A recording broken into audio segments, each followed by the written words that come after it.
Ipina-maintenance ko si Tucson dito sa J. Cruz Auto Works sa may Bukawi harap ng LTO office dahil may nararamdaman akong slight noise pag lumiliko ako sa kaliwa, and yun na nga, damage siya ang CV joint at kailangan palitan ito. At dahil Hyundai ito, ang hirap humanap ng pyesa kaya pinaubaya ko na kay Jeff paghanap ng pyesa, at sa tindi ng init ay kinakailangan pa nilang lumuwas ng Manila para makabili ng CV joint. Pagdating ko ay nakakapit na ang CV joint at na-testing na din ito. At inayos na din ang extra aux fan ng radiator ni Tucson dahil medyo masasabak ito sa mahaba-habang biyahe sa susunod na araw. At dahil may sugat si Tucson sa harap dahil sa pagkakabangga sa akin ng sidecar, ay siya na din bagay inayos ang bumper nito.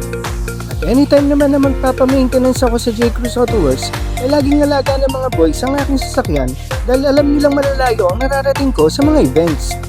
Kaya naman bilang ganti sa kanilang ginagawa, ay isinama ko sila sa isang sikat na parisan sa Balagtas para ipatikim sa kanila ang pares na may ali rice, ali taba at ali sabaw. At habang pinaprepare ang order namin, nagulit sila sa servings.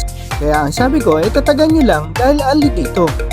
Yun nga pala, naghahanap ng mga mapagkakatiwalaang mekaniko, subukan nyo ang J. Cruz Auto Works. Magaling na, tapat pa, at hindi malang hold up ang singilan sa labor. Dahil nga katwiran niya, hindi baling maliit ang labor, basta siguradong babalikan ka ng customer mo. Follow, like, and share para makarating sa iba.